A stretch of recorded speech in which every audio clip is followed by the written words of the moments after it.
हरे कृष्णा। राधे राधे। आज की कथा पतिव्रता सुलोचना की है, जो कि मेघनाथ की पत्नी थी।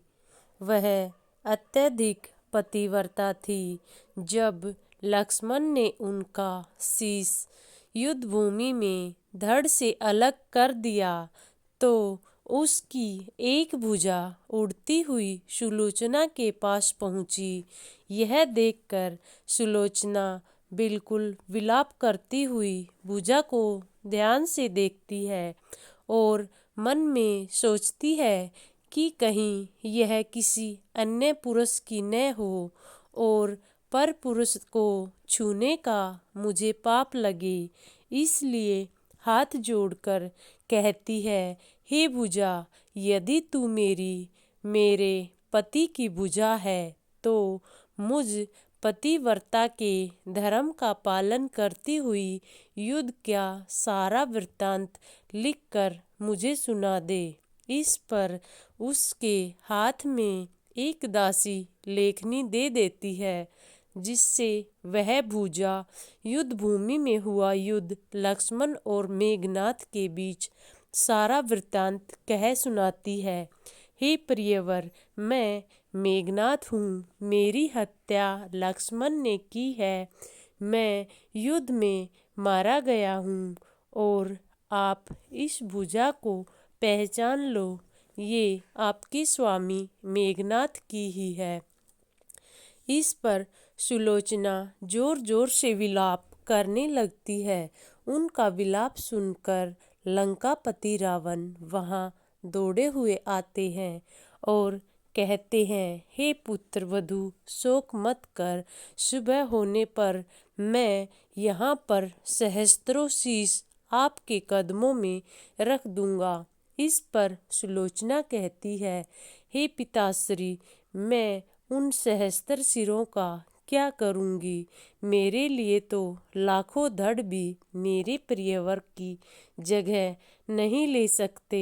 वह विलाप करते हुए कहती है, आप मेरे स्वामी को वहाँ से ले आओ। राम जी के शिविर में जाकर उनसे अनुरोध करो। इस पर लंकापति रावण कहते हैं, मैं ऐसा नहीं कर सकता, लेकिन आपको वहाँ जाने का आदेश देता हूँ, क्योंकि वहाँ तुम्हें किसी प्रकार की हानि नहीं होगी। उस सेना में पुरुषोत्तम श्रेष्ठ श्री राम है और ब्रह्मचारी हनुमान जैसे सेनापति हैं, तो तुम्हें वहाँ जाने में कोई संकोच नहीं करना चाहिए और न ही तुम्हें कोई अक्षति होगी।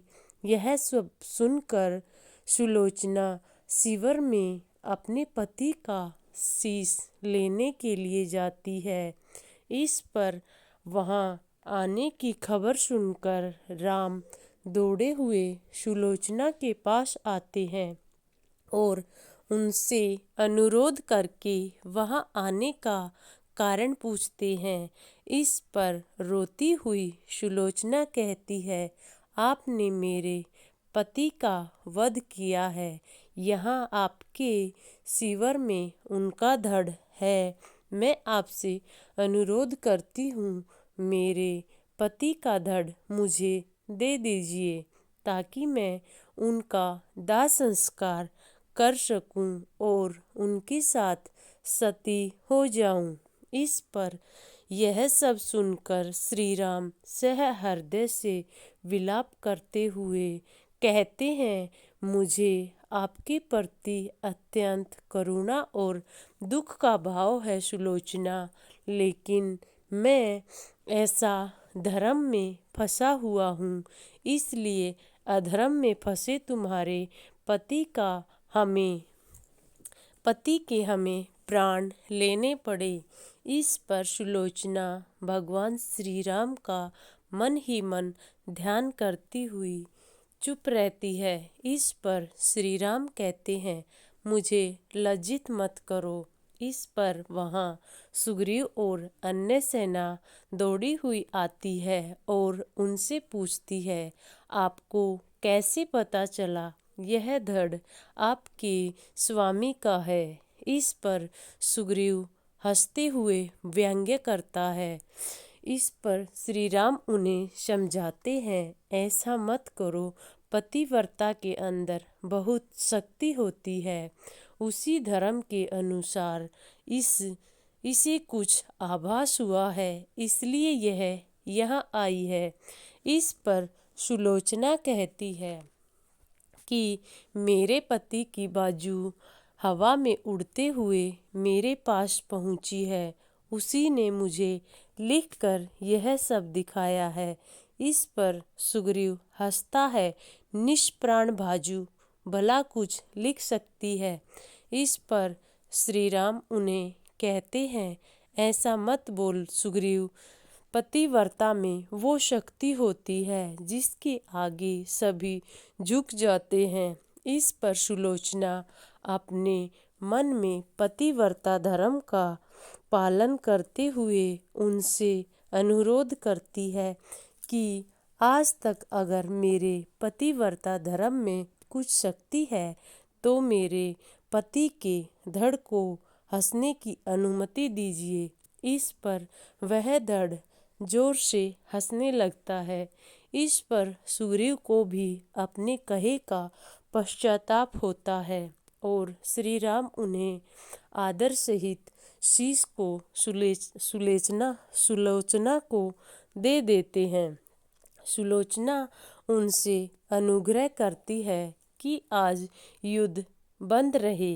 यह सुनकर श्री राम जी कहते हैं, जी जैसा आप कहेंगी हम वैसा ही करेंगे। और उस दिन कोई युद्ध नहीं होता और वहीं समुद्र के किनारे चंदन की लकड़ियों से सुलोचना अपने पति का इस पर सुलोचना अपने पति का शीश हाथों में लेकर लक्ष्मण को कहती है, अपने आप पर इतना घमंड मत करो, क्योंकि आप इसका वध कभी नहीं कर सकते थे।